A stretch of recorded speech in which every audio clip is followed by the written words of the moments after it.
Sunt Ovidiu Atanasiu, sunt un educator nebun, obsedat de viitor.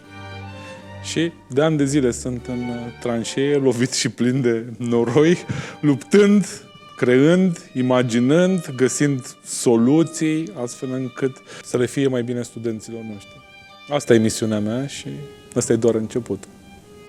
Unii gândesc despre mine că sunt cel care a fondat Am School și Success Academy.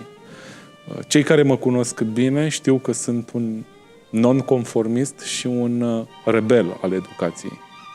Pe cât de mult îmi place să fiu antreprenor, tată, scriitor sau, nu știu, multe alte lucruri pe care le fac, dincolo de toate sunt un fan declarat al educației făcute cu cap. Mi-am petrecut ultimii 25 de ani în educația pragmatică, ca profesor, trainer, coach, mentor, prieten. Ce am făcut și a fost fantastic a fost să ascult ce nu este ok și să schimb continuu vechile moduri de lucru.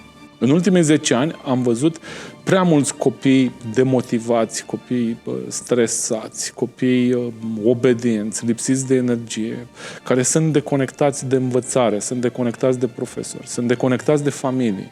Și dacă ar fi fost doar unul, ar fi fost ok. Dar când vezi că este un fenomen de masă, îți dai seama că trebuie schimbat ceva. Așa am început să imaginez noi căi de lucru, astfel încât să putem să redevenim împreună, să ne reconectăm.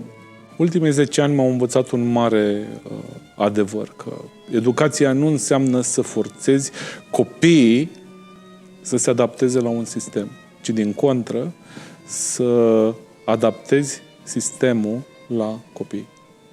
Educația trebuie readusă în prezent, aici și acum. Copiii de astăzi au nevoie de gândire critică ca să poată să navigheze prin nebunia informațională. Au nevoie de creativitate ca să-și imagineze propriile răspunsuri. Au nevoie de inteligență artificială ca să poată să lucreze împreună cu ea, nu să copieze. Au nevoie să știe business, investiții, astfel încât să poată să supraviețuiască mâine. Copiii se transformă. Când le dai niște instrumente reale și actuale, ei pot să performeze la un nivel de neimaginat. Avem studenți care scriu, avem studenți care compun, avem studenți care construiesc roboți, care fotografiază spațiul, avem studenți care sunt sportivi de performanță, care programează inteligența artificială. Sunt clar concentrat pe viitor să-l construim pentru fiecare student în parte.